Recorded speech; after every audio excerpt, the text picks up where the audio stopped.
truly share a screen. We will see. Yes, my gosh, the system works. That is always a wonderful thing. I want to thank you all very much for being here tonight on a beautiful, gorgeous, late July Wednesday evening. Appreciate you taking the time. I guess being outside is just, sooner or later you got to come inside, hang out with some brothers. Appreciate it very much.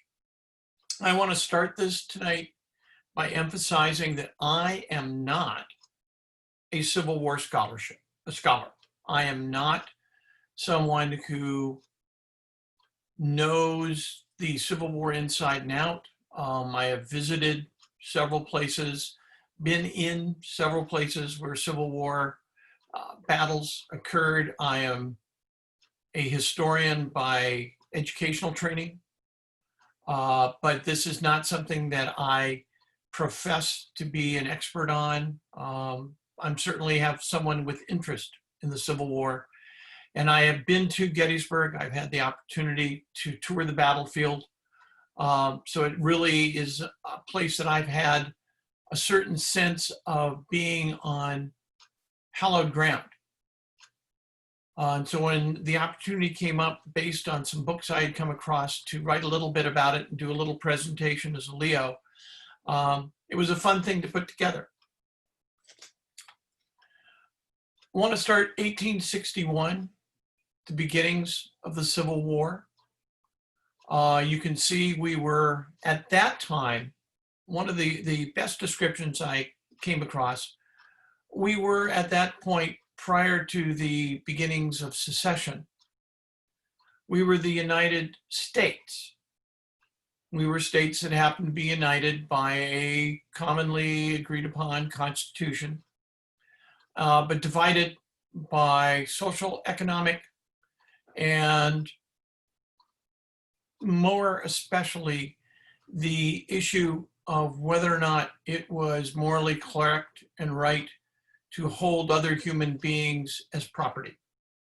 And that would have been something that goes back to the founding of the United States under the Constitution, and had finally developed to the point that a group of states that economically were benefiting from that system felt it was time to exercise their rights, what they felt under the Constitution, and secede from membership in the states that had united together under that Constitution. So you can see in this graphic, the blue states being the USA, the three border states being Maryland, Kentucky, and Missouri, which were in some ways neither fish nor fowl. And then the large unorganized territories, which at that point were not considered to be subject to the issues that we're facing, although there was a lot of discussion about whether or not the territory should be slave and allow it or not be.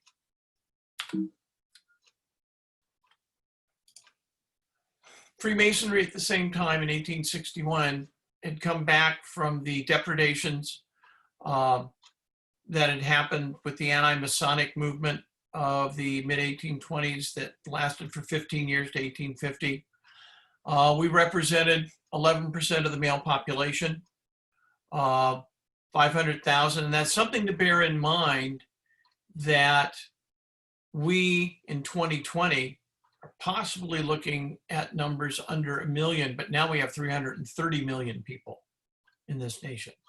Something to just kind of keep in the back of your mind. Interesting that since the armed forces were all male, it came out to be about 11% of the armed forces as well, which meant around 18,000 troops of the 163,000, which is roughly agreed upon to be the numbers that were at Gettysburg. Of course, in April 12th, 13th, 1861 is commonly considered the dates when the war began. South Carolina sought secession, demanded that the U.S. Army troops that were guarding the harbor forts surrender their forts, and the commander of the garrison at in South Carolina withdrew to Fort Sumter, and the shelling and fighting began. It was a strictly artillery duel, and brought two Masons against one another. Major Robert Anderson from Trenton, New Jersey, Mercer Lodge number 50, and General PGT Beauregard, of course, from New Orleans. He was both a Master Mason and a Knights Templar, and he was the first Brigadier General, of the Confederate armies. So right off the bat, right at the beginning, we have Masonic brother facing Masonic brother. By 1863, after a number of Confederate successes, the Union Army, due to reorganization and differences between the East and West armies, was beginning to show considerable success, especially along in the so-called Western Front, along the Mississippi River. The Union was working coming from up the river from New Orleans and down the river through Tennessee, begun very much to begin to split the Confederacy in half, isolating Arkansas, Louisiana, and Texas by controlling the river. And in fact, at the same time, the Battle of Gettysburg being discussed, the final siege led by U.S. Grant against Vicksburg, the last stronghold of the Confederates along the Mississippi, was also underway. So what was the plan? General Lee, commanding the Army of Northern Virginia, needed to do something to take away from the offensive mode that the Union was in, both in the West and the East. And I will say, recognizing that the East up to that time was commanded by General George McClellan, who was a man who Lincoln referred to had the slows. It wasn't a very offensive, it was mainly defensive versus defensive, but it was tying up a lot of troops. There were skirmishes and battles. But Lee's army, operating as most armies did during that time, was also in need of supplies. But the idea was to move north into the rich areas of southern Pennsylvania, collect a lot of the supplies that were supplying also the Union troops, but also continue to threaten Washington, D.C. The idea being a swift major victory, roads open to D.C., that would motivate Lincoln to seek what the Confederates want, which was a recognition of their independence. I know this is a bit of an eye chart, so I'm just going to give you the basics here. Confederate forces are illustrated in red, the Union forces illustrated in blue. If you look down at the bottom, June 13th, down around the Rappahannock, suddenly became clear to the Union forces, who had been taken over by General Meade, that the Confederates several days before had pretty much left the battlefield around Fredericksburg. They had retreated actually turned around and left, went west, and then turned north, well to the west of the Union forces. So suddenly, if you look about halfway up the left side of this map, you'll see June 13th, Winchester.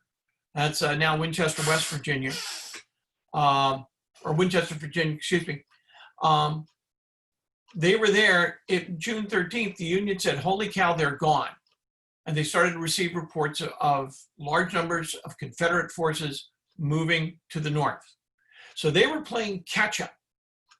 They had to move considerably fast. In the meantime, Jeb Stuart was out rampaging, little raids, doing reconnaissance, all that kind of thing, off right in the midst of the Union forces. So leading them, and they had to divert forces. So it was kind of a blocking move. The Confederates moving on the west side up, the Union trying to catch up to keep them from turning around and facing Washington. We didn't have that much of an idea of what they were going to do.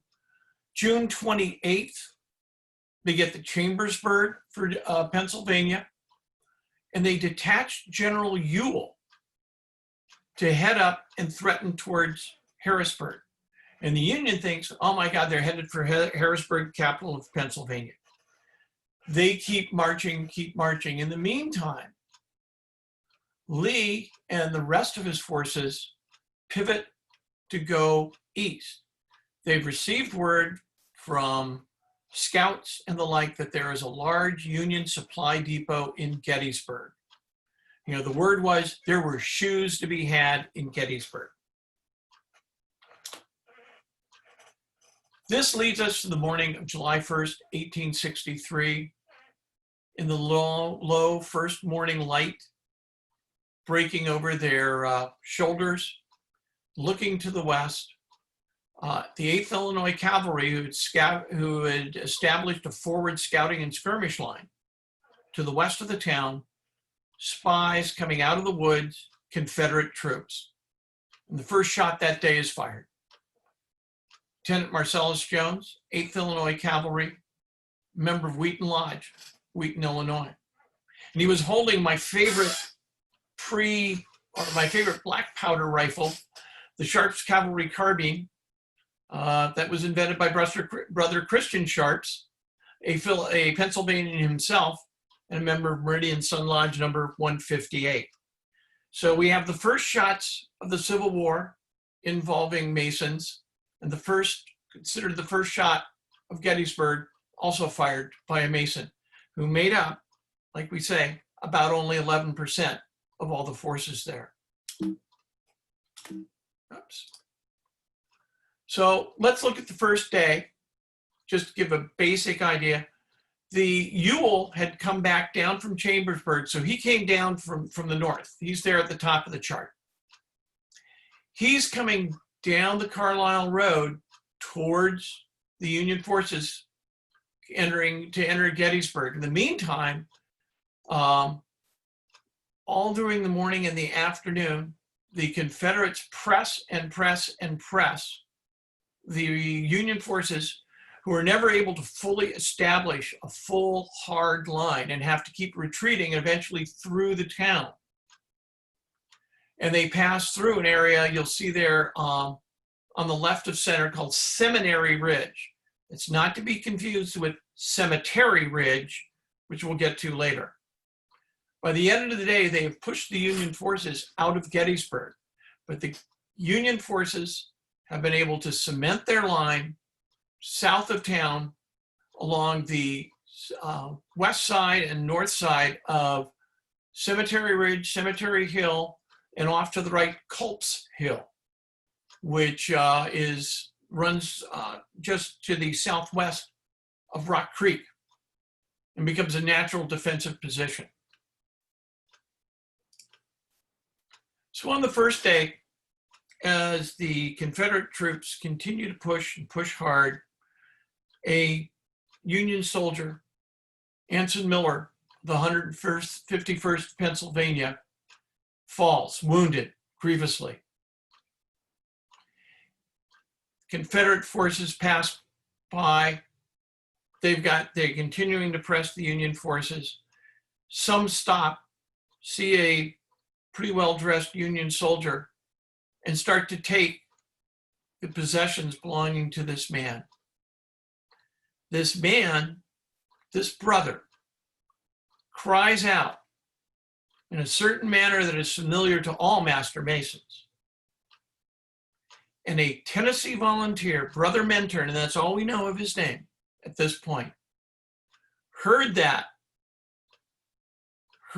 him render that signal of distress and came to that brother's relief and obtained from the guys who were taking his stuff all the things they'd taken from him and made sure that he was taken to an aid station and received medical care. It's a remarkable story.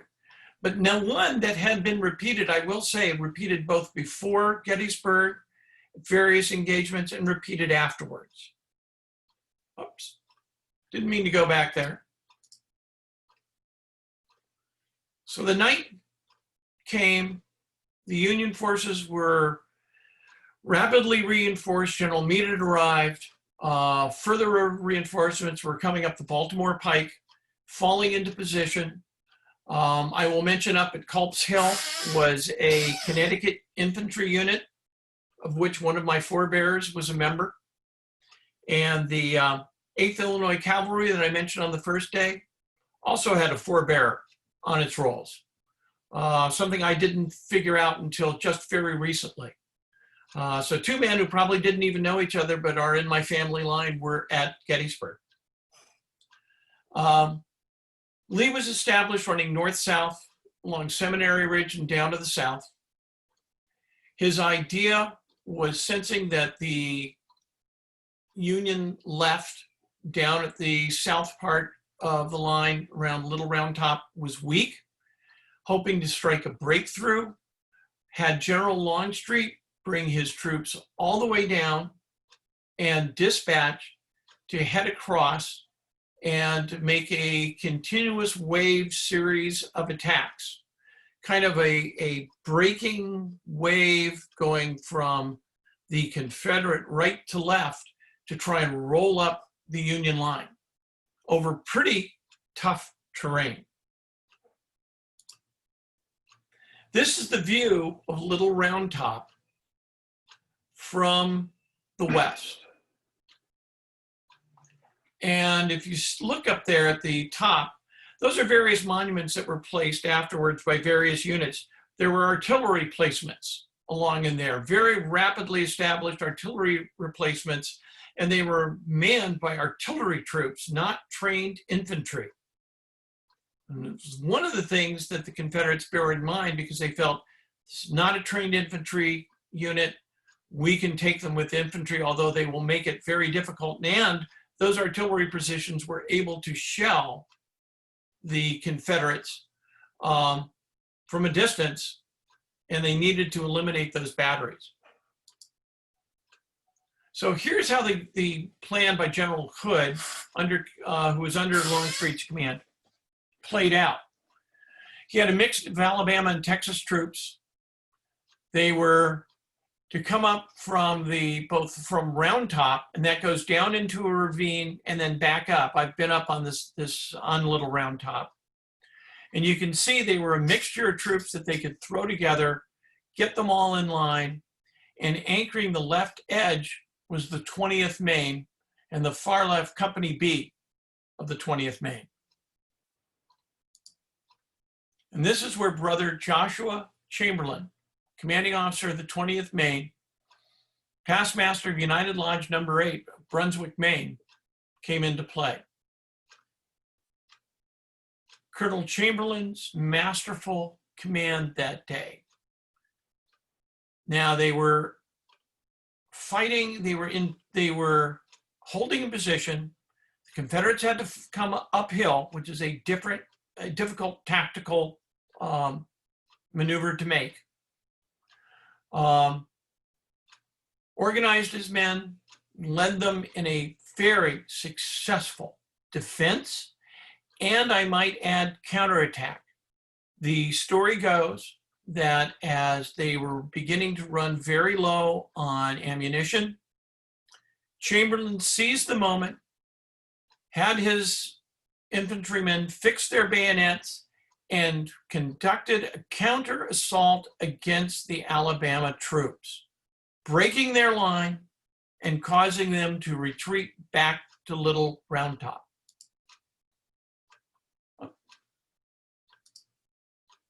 And this is a very well-known painting of them holding up. I've been just around that this is a very good depiction of how it even appears to this day. There's considerable brush, so you're fighting at very close quarters. And it is considered by most historians that this was one of the seminal events in the middle of the day that held the Union line. But I'm going to back up, if you will indulge me for just a moment, and talk something a little more specific to Minnesota.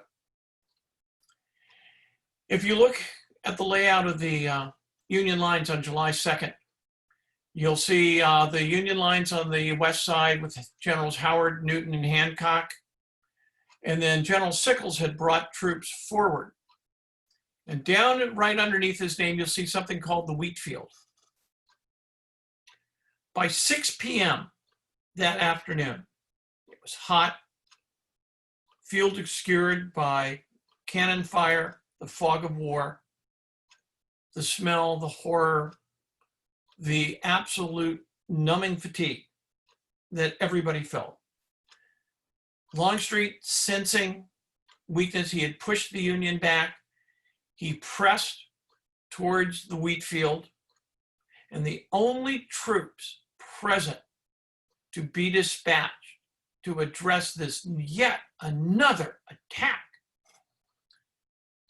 General Hancock looked around, and the only unit he could find was the 1st Minnesota Volunteer Infantry. And he told them to go out and seize that Confederate flag and break that attack. Horribly outnumbered, facing certain demise, the men of the 1st Minnesota did that. They attacked the wheat field. And in that attack, out of the 262 men from 8 companies, 215 were either killed or wounded. That is about an 82% casualty rate. After the attack, which lasted, I believe, about 25 minutes, for all intents and purposes, the 1st Minnesota Infantry ceased to exist. And it's something that, as a Minnesotan, I take incredible pride in knowing that those men did their duty, and they did it in such a manner as to become an exemplar of following through and doing what they needed to do and when they needed to do it. I will add that I want to say it's the 2nd or the 34th, and I could be wrong. Nick, you might know, or if there any of you guys are guard guys, you'll probably know. The lineal descendants of the 1st Minnesota live on. I will also add, as a personally, the 2nd Minnesota was raised at the end of the war, and those units also live on in the Minnesota Guard. So let's go to day 3. Hard to believe. Lee felt that while he'd been rebuffed, he had built a considerable amount of possible success by the casualties he'd inflicted on the Union Army. He sensed weakness.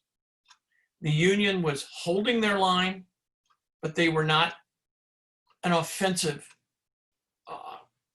minded establishment. They were sitting there holding, but there's times where holding that is good. I will note, this gives you a general sense. He did realize that the Union forces to the south had flanked him, with Kilpatrick beginning to come in and threaten the Confederate forces from the south, which would cause them to pivot, and Longstreet take his far right and pivot to meet that threat. In the meantime, he took the rest of his troops and marched back to where he'd been on day 1 for a massive assault on the Union center. Lee felt that at that point, that was the most advantageous.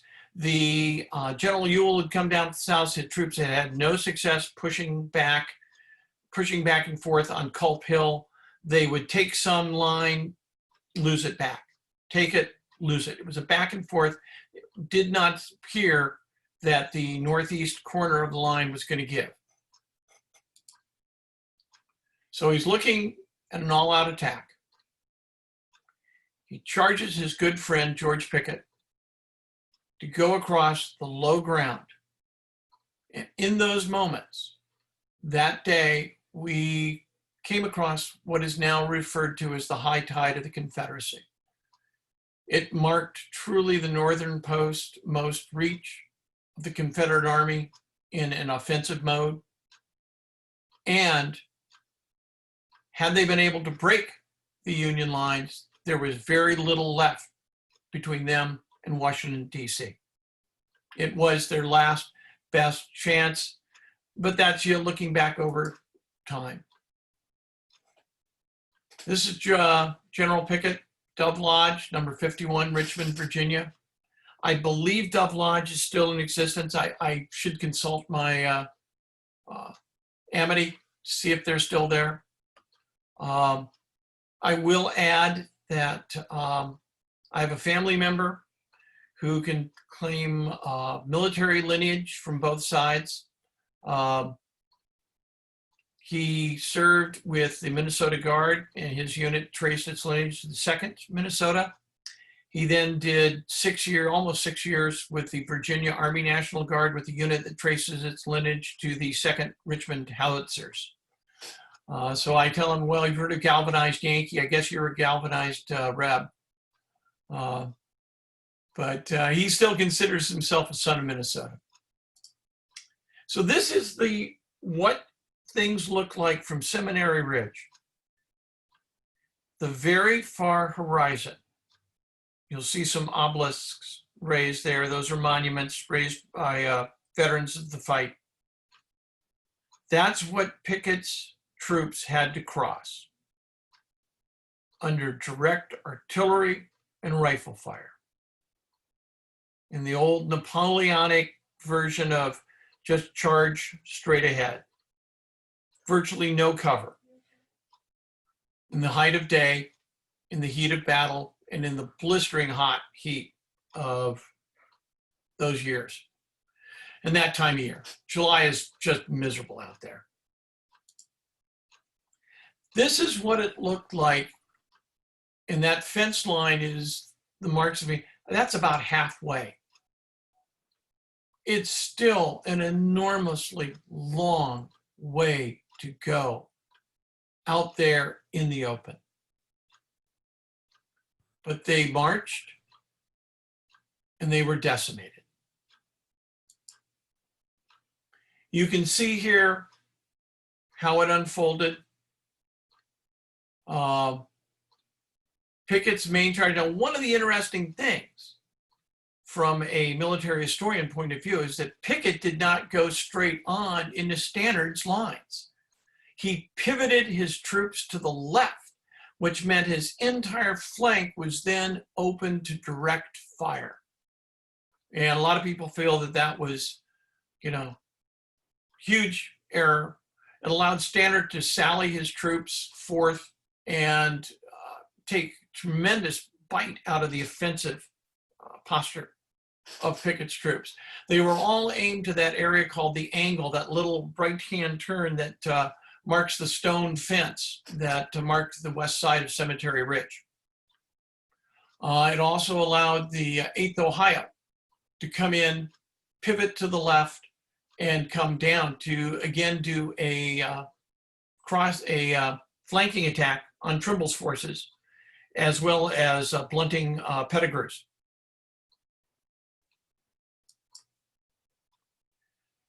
In order to make himself seen,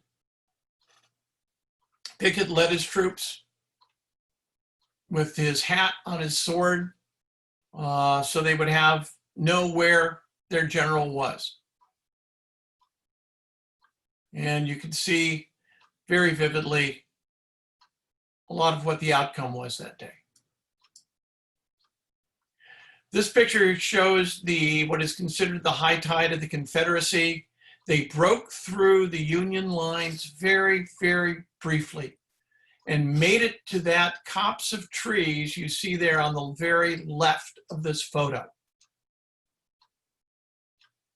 That moment was as far as the Confederacy would ever go.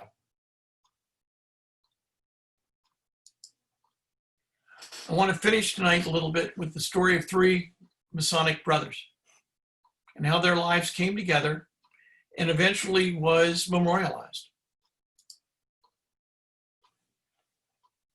Lou Armistead was brigade commander for Pickett's division. Both belonged to Alexandria, Washington Masonic number 2, and was a charter member of the 7th Military Lodge, Union number 7, when he was based at Fort Riley, Kansas.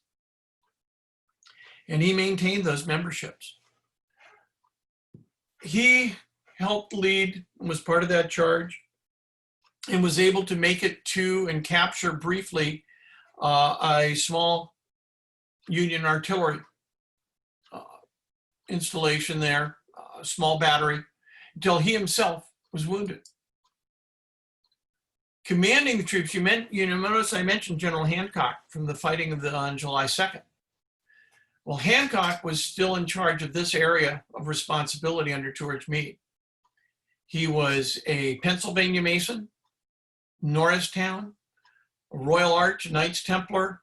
He was very active in the craft and remained so for many decades after. Under him, in a small adjutant job, was Captain Henry Harrison Bingham, staff judge advocate, trained as an attorney.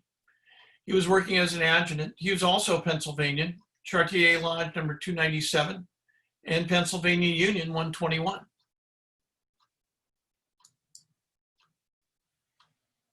Armistead was mortally wounded. He knew he was dying.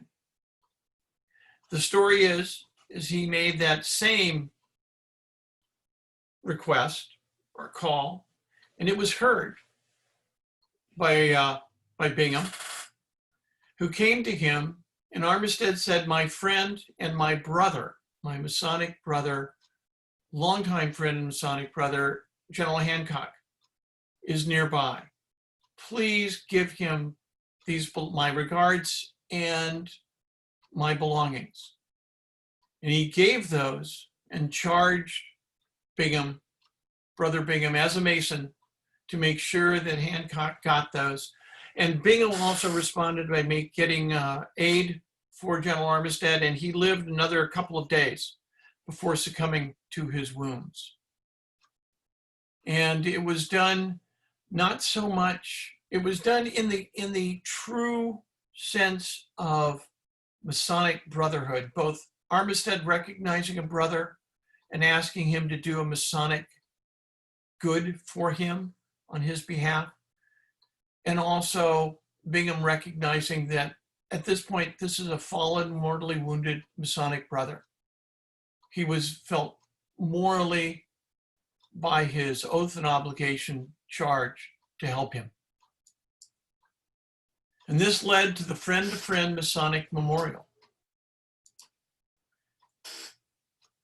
30 years ago, Brother Sheldon Munn from Camp Hill, Pennsylvania, who was I believe he's no longer, he's retired now, a licensed battlefield guide at Gettysburg, knew of this story, and working with the Grand Lodge of Pennsylvania, made a proposal for a new monument. That was approved after almost 3 years, in December of 1992. And in under a year, because they already had the design, they had the statuary design, they had the person to cast it and to do the masonry work all set up. On August 21st, 1993, just outside the actual battlefield grounds, very close to the cemetery and the visitor center, the Friend-to-Friend Memorial was established as an exemplar of Masonic behavior, even in the worst of times. Friend to friend, our brotherhood undivided.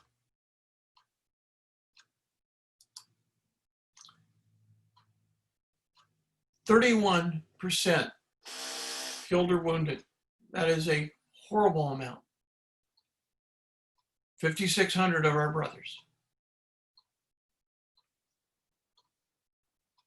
that day marked so much.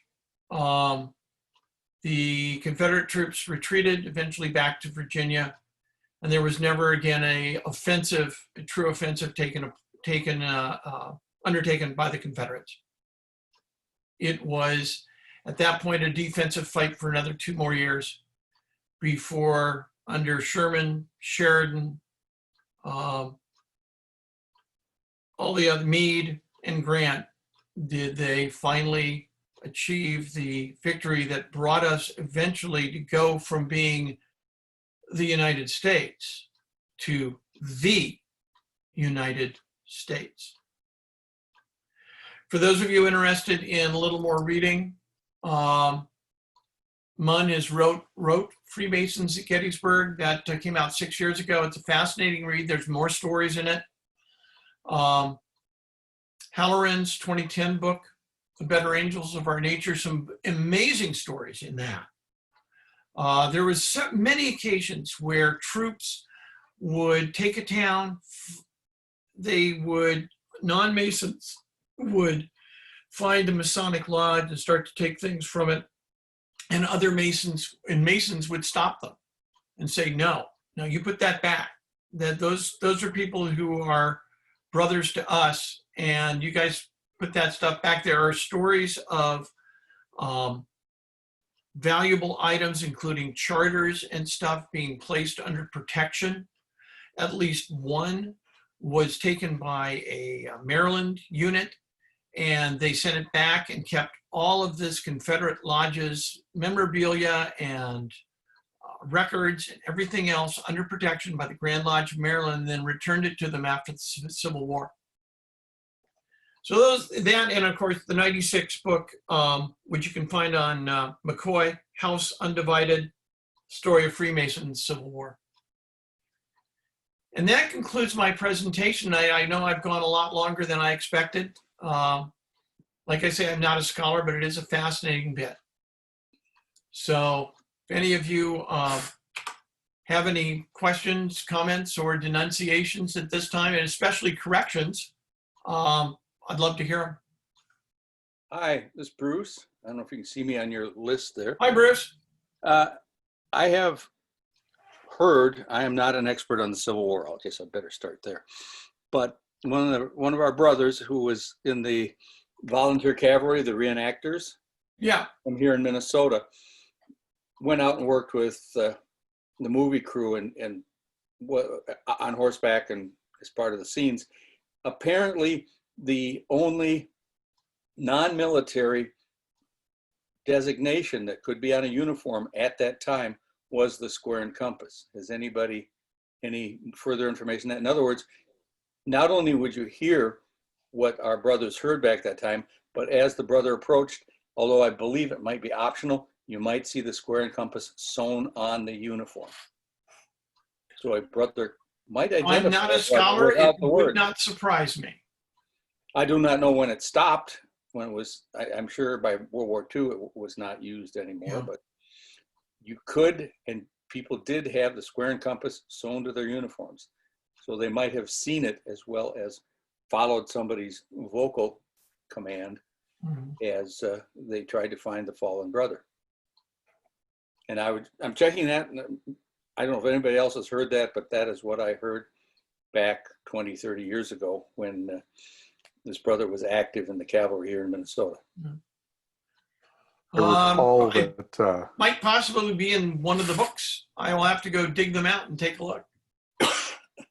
Andy, I was going to say, I recall Mike Halloran talking about Masonic pins on the uniforms as very common during that time, as the combatants wanted to identify themselves when he was here in 2010, 2011, whenever it was. That would make, like I say, it wouldn't surprise me in the least. Now, if it comes across there, it may not get mentioned much because of the way it was, but I believe my brother had it heavily sewn on so that if it was bumped, it would not come off. It was, you could call it a pin, but his was actually kind of sewn many times in the corners where the square and the compass meet, so that if we're you were in hand-to-hand battle or in a rough situation, fell off a horse, whatever, it probably would not come off any more than your buttons or any other insignia would be removed from the uniform accidentally. Yeah. Matter of fact, I think he was looking in a tent in one scene, and Kevin Costner said, what's that reflecting? I'm getting a reflection. He was looking in from the sunny side into the dark tent. And when Costner was told, oh, that's my Masonic insignia. Oh, okay. I just thought it was something that shouldn't be there, but that's correct. So no problem. Little incidentals like that in the making of the movie. Am I still there? I have no sound coming. Yeah, no, I hear you. Well, I Okay. think we're all sitting here absorbing it. Well, I just have that That's one great. little thing that I heard. I would trust a brother's word, but I didn't know if anybody else had ever heard of that or realized that you could have a Masonic insignia on your U.S. uniform at one time, and the Confederate, of course, as well. The only thing even remotely resembling that is something that is said in our lodge, in my home lodge, Ionic 186, that the Ionic 186 pin was authorized for wear on uniforms of Minnesota Guardsmen in World War I. But I don't know if that's one of those things that just builds over legend and because we've always known it, or if that's something that truly is something that was heard. So hearing it from the Civil War would not surprise me from the bit in the least. And certainly, as Chuck says, he's heard that story too. So yeah, that's certainly something we've heard. Okay, well, thank you for letting me speak up on that. Ah. Hopefully somebody will come across something. Maybe it'll help them if they are interested in looking into things on the Civil War, see if anybody mentions Masonic pins or insignia on the uniform. Absolutely.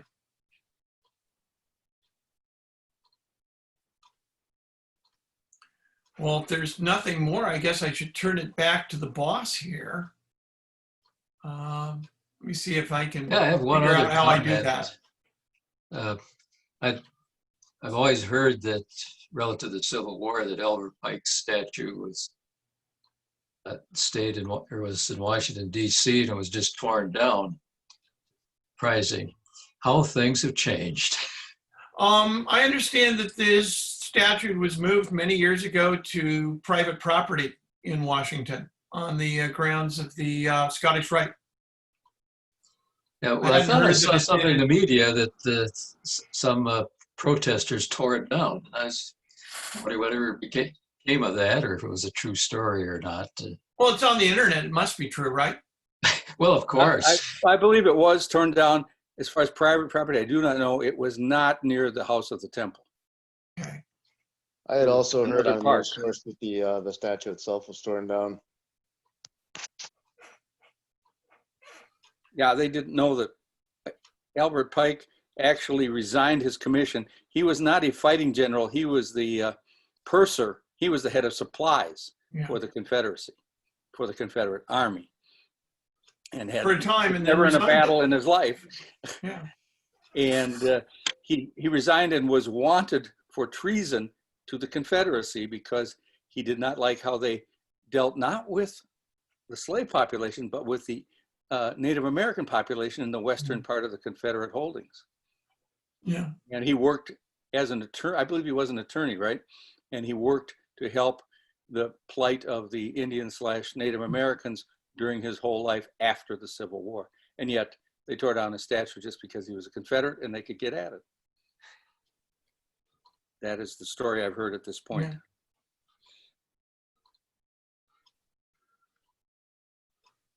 Well, get more input on this. Most interesting.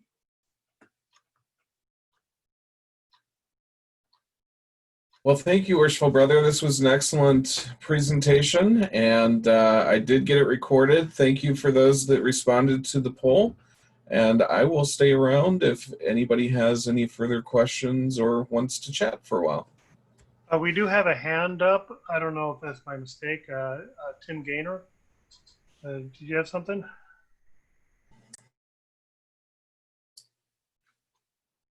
Tim Gaynor shows mute. Yeah, Yeah, the question I had was you showed a list of books to read and that. Well, can you make that available? I will make an effort to do that. Let me make a note. I'm not sure how we can do that under current, but let's see if we can make that happen. That's, I'd be interested in seeing that. Oh, yeah. And I think they're all available either from McCoy or Amazon. Sure. Understood. Thank you. It was an excellent presentation. Thank you. Thank you very much. Very interesting tonight. Very, My very usual interesting. question, will we have access to this, that we could do it as a presentation, have the script and the pictures of the lines to explain it to our lodges if we want to do this as a Leo? I am going to figure out how to get this stuff put into our digital archives. I know that since we made all the changes that we made in the website, all of the Leo archives were moved to Google Drive. And I'm not sure, I need some one-on-one training on how to put things into Google Drive. And so if Chuck or somebody from the IT committee can figure out some time and show me how to do that, I certainly will. I will give you fair warning. I have very few notes. And I'm sadly one of those guys who puts together a PowerPoint and jots some things down, and it just kind of becomes embedded in my memory. So I'm giving it off the top of my head, as pointed as that may be.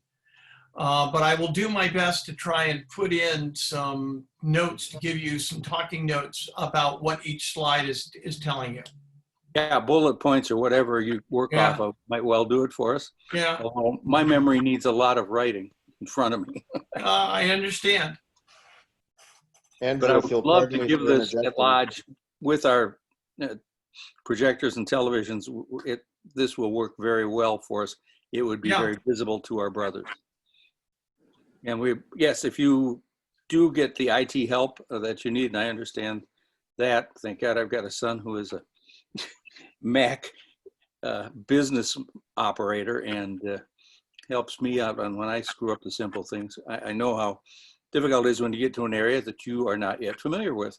But if they do get it for you, please put it out on something like the list where you show us what is coming up as a presentation and say, go to this library and see if you can load it so that you can present it, because I'd love to do this one. This is very, very interesting. And I suspect there are a lot of other people who are, if not buffs, at least very interested in the Civil War. People my age still had a lot of training in history class per the Civil War, and became interested in it as little boys. And it's still lurking there in our brains. Yeah, it seems that more and more people become interested in what actually happened.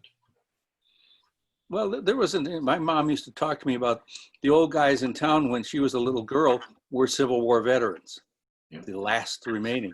We had, the best I could do was the people who lived across the street from us were born during the Civil War. So that's as close as I could connect at my age to that group, but it's very, very interesting. Thank you. Oh, yeah. Nick, you have something? Yeah, Andrew, if you want to get with me offline, anytime, I could get you linked. I could get you maybe more knowledgeable in how Google Drive works. I ran my business out of Google Drive for several years, so it's pretty familiar. Ooh, yes, you're my new best friend, Nick. Yeah, absolutely. Just drop me a line anytime. Okay, I'll try and do that next week. Just for clarification on that Google Drive you're talking about, is that the drive that is accessible through the Grand Lodge website under member resources? Yes. Okay. So everybody should be able to get there from the members resources. Well, hopefully the one thing that happened when all the Lodge education materials were moved over there, each file was not named. So you don't know until you open the file what exactly the topic is. That sounds perfect. Before COVID, I was saying, hey, let's find an intern looking to do something in IT for the summer and have them go through each and every one of those education files and name them. Because they used to be named on the Grand Lodge website. So you could just go through real quick, look for something and go, oh, that looks interesting. And read what your predecessors had done with it. Andy, I'll make you a deal. If you would like to look through them and tell me what they are, I'm happy to do the renaming part. You've given me a fun new task for August, Chuck. Since I'm not going up to lead my group of people back up to polar bear country and on Hudson Bay up in the northern Manitoba this August, that might be something that I'll have some time to go through and just say, okay, this one is this one is that. In all seriousness, if we can work through that, that'd be great, because That would be great too. the Yeah. web committee would love to have that. Yeah. That's one of the things on our list. So I'd be happy to help out in that project. spectacular. Who's it? Thank you. Who raised their hand? Nah, that was Nick. That was Nick, me. Ah, Nick. Oh, we will definitely talk here in the next week or so. I look forward to it. Okay. I've got to sign off though, gentlemen, brothers. I've got family obligations to attend to. Thank you very much, Andrew, for this information. It was awesome. Hey, really appreciate giving it. I'm glad you guys liked it. I too have to log off. Things to do. The night is young. Good night, all. Thanks for being Take here, care. everybody. One quick plug for anybody who's left. That Better Angles of Your Nature is a really good book. So it's not super thick. It's a pretty quick read, but there's a lot of fascinating information in there. A lot of accounts. Most of them are from journals and interviews and stuff like that. But it's a pretty good book. Yeah. So Great book. yeah, I'll have to check out those other two. Those sound good also. Excellent. All right. Everybody have a good night. Good night. Thanks. Good night. Good night, all. See you later.